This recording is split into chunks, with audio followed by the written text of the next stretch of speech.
Hello, and welcome to another episode of Ask the Experts, where we take experts from the community to share their specialties with us and talk a little bit about what they do.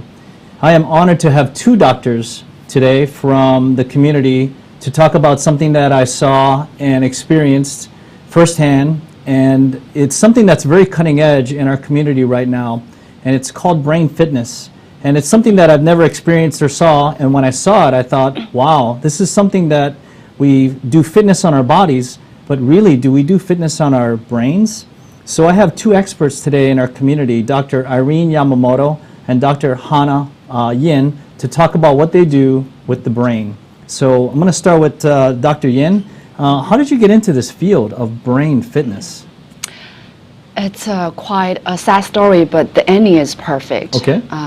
I was born and raised in China, and my dad was a political prisoner. When I was 9 years old, my dad was actually handcuffed, taken away right in front of me. And all of a sudden, our family was a social outcast. Mm-hmm. My mom was going through so much, under the verge of emotional, financial, and physical bankruptcy.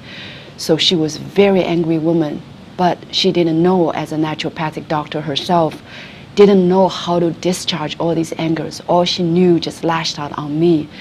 So as a child, I didn't know how to defend myself. I was beaten physically, emotionally, and mentally, abused constantly, almost on a daily basis. Wow.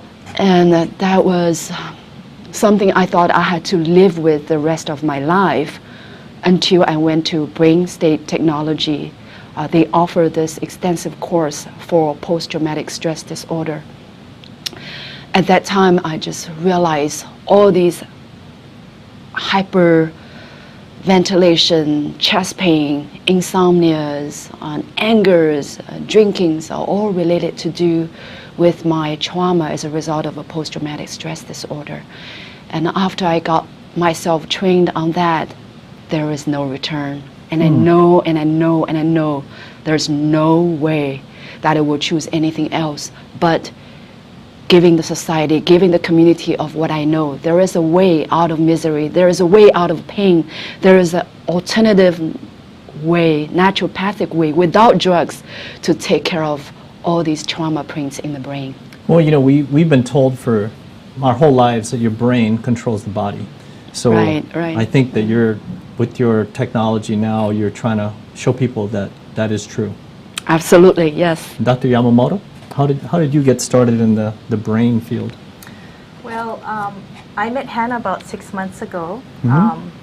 and she told me about her brain fitness and technology, and I thought, wow, that's something new. You know, I've Right. never heard of it before. I was familiar with energetic medicine, Uh-huh. that our bodies are made up of voltage. Right. So we can heal through voltage healing, but there was nothing that was specific for the brain. And because of my interest in integrative medicine, I always looking for ways to heal people that are more natural without medication. Okay. So I looked into her technology, and I found out that there's a great benefit for people that use her techniques. Now, you were born and raised here, Yes, right. and you went to what high school? Iolani. Okay. Yeah. And then you went to medical school where? Johnny Burns School of Medicine. Wow. Here at UH. Okay, Yes. so you are local roots, and you've been in medicine for pretty much your whole life now. Yes. I've been a physician for about 13 years, and I went through residency here in internal medicine. And recently I got board certified in integrative medicine and chelation therapy. Okay, so brain therapy, I mean, of course, it makes sense. You know, I've been an athlete my whole life, and you always look for ways and opportunities to push farther. Your body can only do so much, and they always say the key to this is your brain. So talk to me about how your brain can push through. What have you seen?